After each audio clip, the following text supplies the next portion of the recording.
What's up, Team Buckhouse? Johnathan Buckhouse here, and it's time for another resort review. This is the video series where we go to a brand new ski resort, we absolutely rip it, we explore it, we see what it has to offer, then we're gonna come back here, and then I'm gonna give the resort a score from 0 to 100. The way we're gonna get that score is by going through 10 categories, each category getting a rank from 0 to 10. 0 is not applicable, meaning it doesn't have it at all. 1 is terrible, 5 is average, and 10 is best in the world. So after we get that score, I will tell you who this resort is really for, because sometimes a resort can get a horrible score, but it's meant for beginners or experts or intermediate people. So we gotta know who the resort is for, as well as we're gonna rank it so we can throw it on a resort map and everything like that. Now smash the like button, let's jump into today's video. Vail Ski Resort.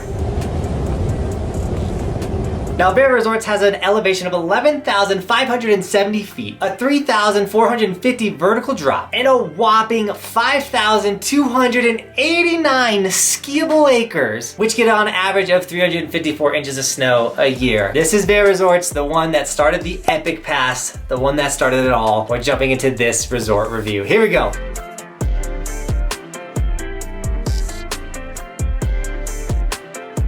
First category, lift prices. How expensive is it to come to Vail Resorts? Obviously, you can buy the Epic Pass and go there with your Epic Pass, which is a good deal. But if you went to buy just a day pass, it's a horrible deal for you, coming at $254 for the day. That is terrible, and everything inside of me wants to give it a terrible score. But because the Epic Pass actually makes it affordable, we can't just tank it for the single day price. But if you are gonna come to Vail, get a pass, get a season pass. Trust, like, please don't spend those ridiculous prices for just a day pass. But $254, I gave them a 4, 1 point below average. The Epic Pass really does save them on that score. Now, lodging, ski in, ski out, fancy, whatever you want, Vail has it for you. They get a 10 for lodging. It's Vail Resorts. There's so many condos and lodges and things, like, come on. Now, ease of access, how easy is it to get to Vail Resorts? Well, if you flew into DIA like a normal person, you're looking at a 2-hour drive to get here, and you also got to go through Loveland Pass, or like the Eisenhower Tunnel, as well as Vail Pass, and that's kind of can really bog down your drive. It can go from a 2-hour drive to easily a 10 to 12-hour drive, depending on if it's snowing, things like that. So you have to be aware of that. If you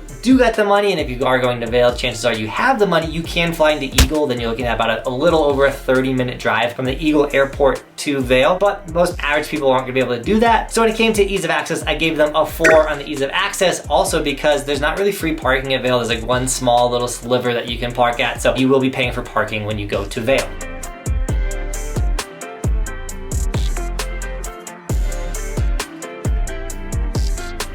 Now, I know you understand why we've gone to Vail Resorts. It's Vail Resorts, 5,000 plus skiable acres. But if you want to know why we go to all the other little ski resorts, it's because we have a goal to ride every resort in the United States, and you guys can track our progress by going to resortskimaps.com. It's a map of every resort in the United States. All of the green ones are the resorts that we have been to. You can click on them and watch the videos there. And if you click any of the red ones, nothing's gonna pop up because we haven't been there yet. So if you go click the top right-hand corner of the resort map, you will get our schedule for the upcoming season, so you can take time off of work or just make sure you're gonna show up to the resort at the same time we're gonna be there. Now, that could always change, but that is our schedule for the upcoming season, and then we get to rip with you guys, which is incredible. So check out resortskimaps.com. It is literally the coolest thing in skiing and snowboarding on the internet. Just being able to check out every resort in the US, every resort in the world. You can even sort it by Epic and Icon. It's literally insane. Resortskimaps.com. Check it out. Now, chairlifts, we gotta get up the mountain, and we have 22 options to get up there. They have 22 chairlifts and 9 surface lifts. Those are like the beginner tow ropes, things like that. And they go from, you know, kind of older ones to the fanciest of the newest chairlifts that you can get, to gondolas. They have so many options for you to get up the mountain, and they are nice. A lot of high speeds, detachables. Like, you're gonna be able to get up the mountain at Vail. They're pumping thousands of people up every hour to ride their runs. So when it came to chairlifts, I gave them a 9. They don't have a tram, so they get a 9 on lifts. Now, runs, we got up, we gotta get down, and with 276 runs, you have so many options to ride. Literally, with 276 runs, how could they not get a 10 when it comes to runs? They have a run for every person that skis and snowboards. You can literally find your favorite run there. You can ride trees, you can ride bulls, you can ride groomers, you can ride cat tracks if you want. You can, like, it's amazing how many trails and runs they have at Vail. When people ask me what do I think about Vail Resorts, I just say there's a run for everyone there.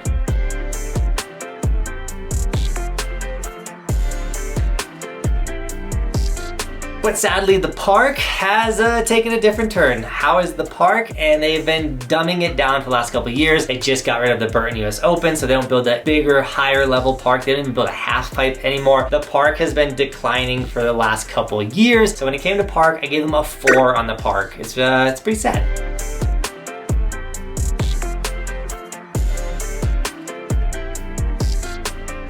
Now, if you're enjoying this content and you want everyone to know you're a part of Team Buckhouse, or if you want to help us go to all these ski resorts in the United States, it does cost money to fly, to travel, to go rip and everything like that. We do have Evolution stickers that you can throw on the side of your helmet. Let everyone know you are a part of Team Buckhouse. We do have a ski version for all the skiers out there. Any of our merch, like the hats, the shirts, you know, any of it, guys, it's all linked down below. If you do snag any of my merch, just tag me on my Instagram. I'll give you guys gear and sticker shoutouts in the vlogs. Now, food, we're gonna get hungry. We're gonna want to eat on the mountain. Snack time. And Vail obviously has every option for you. From all the bars in the village to the traditional ski lodge on the mountain, there's hundreds of options for you to eat in Vail, from the Lion's Head village to the main village. Like, there's so many options to eat. So a 10 when it comes to food. Now, views and scenery, you literally will get a different view, a different scenery from every peak, every bowl, everywhere you go in Vail. There's so many spots to stand on and get a breathtaking, amazing view. So when it comes to views and scenery, I gave them a 9 for the views and scenery.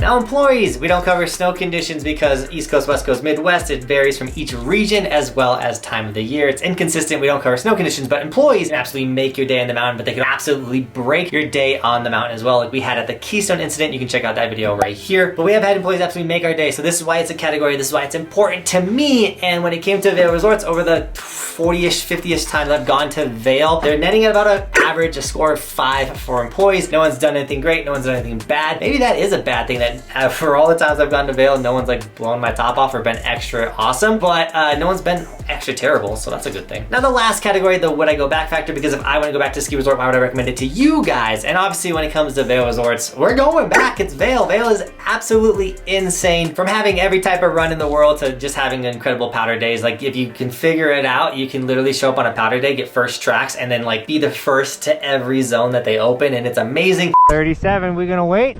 Yeah, why not? It just opened, let's go! Vail on a powder day, there's so much terrain that a lot of the powder just sits around too. So yeah, there's a ton of reasons to go back to Vail, but the park is not one of them.